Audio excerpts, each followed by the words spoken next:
네, 여러 나라의 성장 시작하도록 하겠습니다. 쌤이 어제 저녁에 영상을 한 2개 찍고 집에 갔는데 영상이 다 날아갔어요. 그래가지고 다시 찍고 있어가지고 약간 머리가 아픈데 한번 다시 보도록 하겠습니다. 고조선이 멸망한 이후에 한반도와 만주 지역을 통틀어가지고 초기 국가 형태의 여러 나라들이 등장을 해요. 초기 국가 형태라는 건 뭐냐? 우리가 지금 생각하는 것처럼 막 나라의 왕이 막 엄청 세고 그 밑에 신하들이 막 벌벌 기고 그런 느낌이 아니라 이때는 단순히 그냥 여러 부족들이 연합한 형태로 이제 국가가 운영되는 게 초기 국가 형태입니다. 그래서 이때 당시에 있었던 나라들의 위치를 먼저 좀 파악한 다음에 얘기를 시작하도록 할게요. 한반도 지도가 이렇게 있는데 맨 위쪽에 부여라는 나라가 있었고 이 부여의 왕자였던 주몽이 빠져나오죠. 그래서 빠져나와가지고 밑에다가 고구려라는 나라를 세우게 됩니다. 이때 당시의 고구려는 지금 우리가 생각하는 삼국시대 고구려의 모습이라기보다는 조금 더 초기 형태의 고구려다 이렇게 생각하시면 될 것 같고, 또 지도를 보면 이렇게 움푹 들어간 부분이 보이시죠? 그죠? 여기에 이제 위에 옥저가 있었고 그 아래 동해라는 나라가 있었습니다. 옥동이라고 부르고, 또 이 밑에 남한 쪽에는 맨 왼쪽에 진한, 오른쪽에 변한, 다 틀렸죠? 맨 왼쪽에 마한, 오른쪽에 진한, 아래쪽에 변한이라는 세 개의 한이 있었습니다. 이 세 개의 한 나라를 통틀어서 한이다 이렇게 부르게 됩니다. 그래서 총 이렇게 하나, 둘, 셋, 넷, 다섯 개의 국가가 등장을 하는데, 이 여러 나라의 성장 파트에서 무조건 문제 출제가 되는 부분은 각 나라의 풍습을 보고 이게 어떤 나라인지를 맞추는 거, 그게 가장 중요한 포인트가 되겠습니다. 그래서 표를 통해서 각 나라의 풍습을 한번 정리해 보도록 할게요.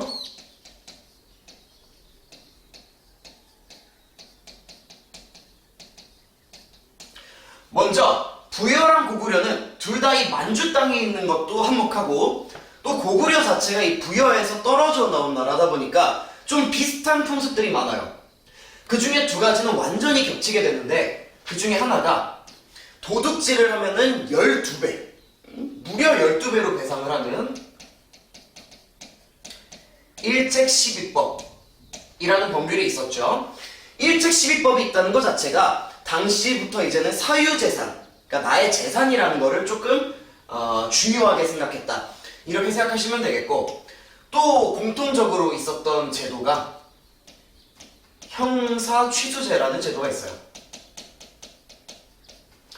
형사취수제가 뭐냐?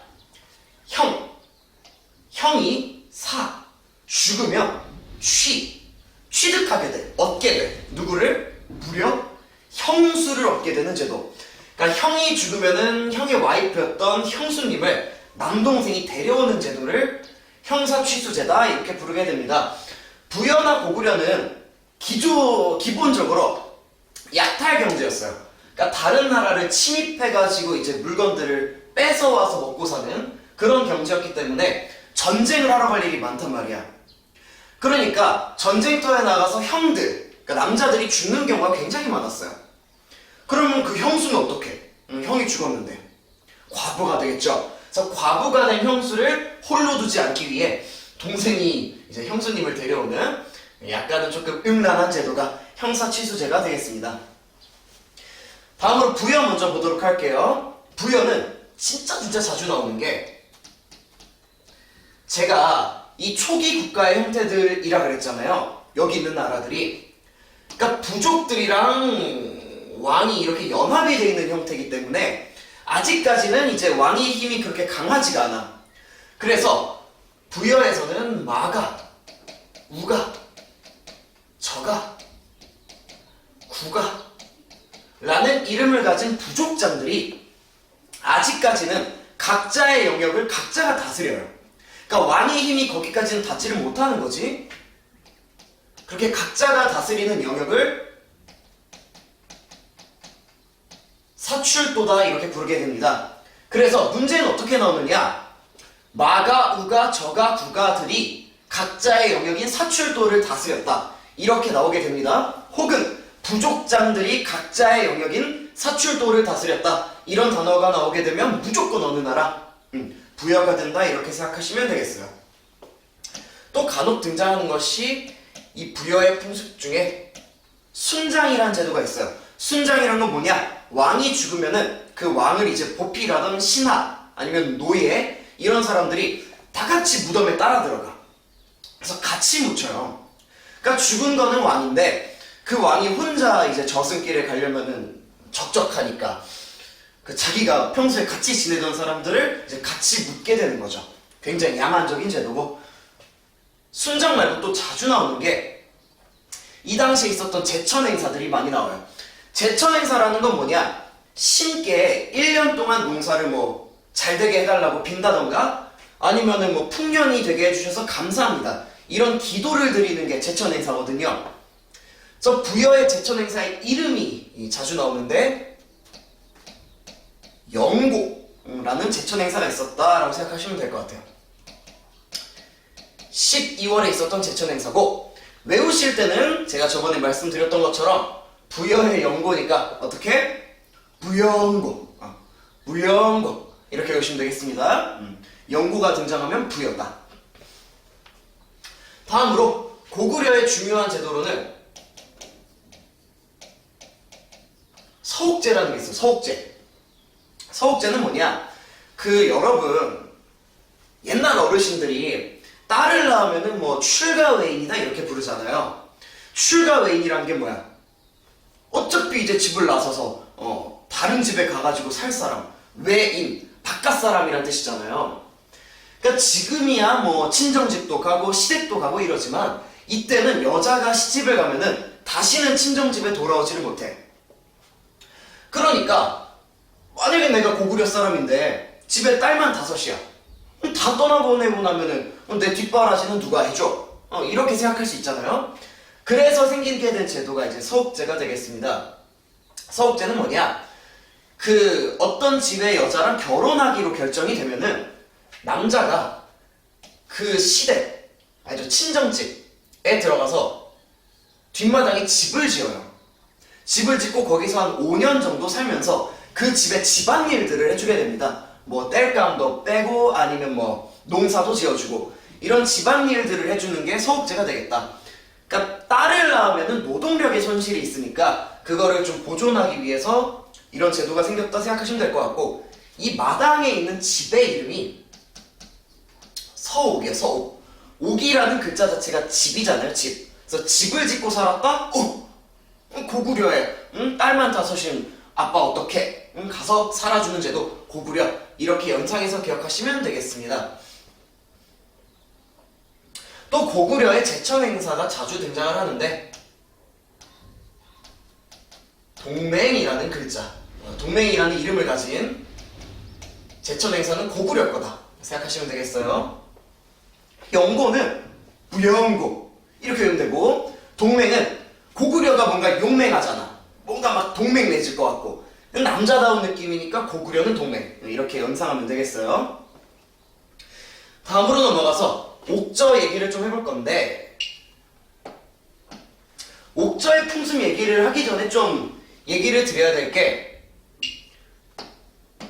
고구려랑 옥저의 관계에 대해서 좀 알아두시면 편해요. 고구려는 이때 당시만 해도 막 지금 우리가 생각하는 광개토 대왕 이런 나라가 아니라 양아치 국가였거든요. 그 산속에다가 성 짓고 살면서 식량 떨어지면 내려와서 그냥 삥 뜯고, 그 삥 뜯은 거 가지고 올라가서 먹고 살고 이러는 나라였단 말이야. 근데 지금 고구려 옆을 보면은 삥 뜯기 제일 좋은 나라가 어디예요? 부여는 좀 어렵지. 자기 아버지의 나라 아니야. 그러니까 지금 고구려한테 제일 만만한 게 바로 아래에 있는 옥저랑 동해가 되는 거야. 특히 옥저가 집중적으로 이제 린치를 맞아요. 근데 이 고구려가 식량만 뺏어가면 괜찮은데 식량을 뺏어갈 때 여자를 같이 뺏어가는 거야. 계속. 고구려의 여자가 부족하니까 옥조에서 여자들을 잡아가. 근데 이때 유부녀는 안 내려가요. 그러니까 옥조 애들이 머리를 쓴 게 뭐냐면은, 우리가 여자들을 안 뺏기려면은 어떻게 하면 되겠다. 여자들을 다 결혼시키면 되겠다. 언제? 아주 어릴 때 미리 결혼시켜 놓자라는 제도가 발생을 해. 그게 바로 어린 며느리를 드리는 제도, 민며느리제가 되겠습니다. 이 민이라는 글자 자체가 어리다란 뜻이에요. 그러니까 어린 며느리를 드리는 제도니까 일찍 결혼을 시키는 거고, 왜 일찍 결혼시켜? 고구려가 하도 와서 여자 뺏어가니까. 그래서 옥저의 제도로 민며느리 제도가 발생했다 생각하시면 되겠습니다. 다음으로 동해. 동해에는 어떤 문화가 있느냐? 자주 나오는 게 책화라는 문화가 있어요. 책화. 책화는 뭐냐? 이 동해가 위치가 여러분 약간 강원도 북쪽이잖아요. 그러니까 산이랑 강 이런 게 굉장히 많아. 그래서 이 산이나 강 같은 것을 경계로 부족 간의 영역을 설정을 해. 그 다음에 서로 간에 건너가지 않기로 합의를 하는 거야. 응?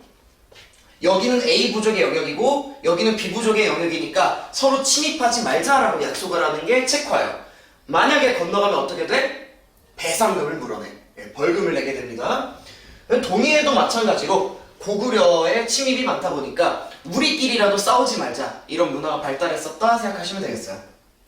동해의 책화라는 문화였고, 동해에도 이제 제천 행사가 있는데 무천이라는 제도가 있어요. 무천이라는 제천 행사가 있었습니다. 이것도 마찬가지로 10월 달에 있었던 제천 행사. 또 가끔 나오는 게 동해 특산물이 나요. 특산물. 단궁, 과하마, 반어피 이런 특산물들이 많이 등장을 하는데, 단궁은 화살이야. 화살. 그러니까 활이에요. 활. 그러니까 책화도 마찬가지고 그 동해 자체가 산이 많고 이런 동네에 있다 보니까 활이 좋은 게 잘 나와요. 그래서 단궁이라는 게 발달했다 생각하시면 되겠고, 과하마나 반어피는 이제 물고기인데 옆에가 바로 동해바다니까 이제 수산물이 특산물이었다 생각하시면 되겠습니다. 근데 그렇게 생각 안 하더라도 사실 뭔가 잔뜩 특산물에 대해서 얘기하고 있으면 동해밖에 없어요. 그러니까 이 여러 나라의 성장 파트에서 뭔가 특산물을 얘기하고 있다라고 하면은 무조건 동해다 이렇게 찍으셔도 되겠습니다. 마지막으로 삼한 볼 건데, 삼한에는 매우 독특한 문화가 하나 있어요. 뭐가 있느냐? 이 땅에다가 가운데다가 솥대를 세워. 그리고 그 땅 주변에다가 울타리를 칩니다. 그럼 이 영역은 누구의 영역이 되느냐? 신의 영역이 돼요. 신의 영역. 이 지역을 소도라고 부르게 되는데, 이 소도는 왕이 주관하는 땅이 아니야. 여기는 제사장들이 주관하는 땅이에요. 때문에 제사장의 영역이라서 왕도 함부로 들어갈 수가 없어. 그러니까 정치적인 어떤 것들이 들어갈 수 없어. 만약에 내가 삼한에서 사람을 죽였어. 그 다음에 소도로 도망치잖아? 그러면 경찰이 잡으러 못 와요. 경찰은 정치적인 어떤 기구이기 때문에 신의 영역에 발을 디딜 수가 없단 말이야. 그러니까 이런 거를 봤을 때, 소도라는 거의 존재를 봤을 때 삼한은 제사와 정치가 분리된 형태구나 라는 걸 알 수 있다라는 게 포인트가 되겠습니다. 재정 분리 사회였다는 거. 이 마지막으로 이 변환 있죠. 변환. 이 변환에서 뭐가 많이 나오냐면은 철이 많이 나와요. 이 변환의 매우 그 귀중한 특산물이 철이란 말이야. 그래서 이 변환에서 낭랑이나 외 같은 외국에다가 철을 수출하기도 해요. 그래서 철이 특산물이었다라는 거 따로 알아두시면 좋을 것 같고, 그 변환이 나중에 가야가 돼요. 그럼 가야의 특산물도 자연히 뭐가 되는 거야? 철이 되는 거야. 그래서 변환과 가야의 특산물로는 철이 있었다라는 거 같이 알고 계시면 좋을 것 같습니다. 정리해보자면 여러 나라의 성장에서는 각 나라의 풍습을 보고 나라를 맞추는 거, 이게 가장 중요하다라고 말씀드렸고, 자주 나오는 게 이제 형사취수제 자주 나오고, 영고, 부영고 자주 나오고, 서옥제 중요하고 동맹 중요합니다. 민며느리제 중요하고, 책화 중요하고, 소도, 이런 것들을 보고 나서 각각의 나라를 끼워 맞추는 게 중요한 포인트가 되겠습니다. 네, 여러 나라의 성장 여기까지 하도록 하겠습니다.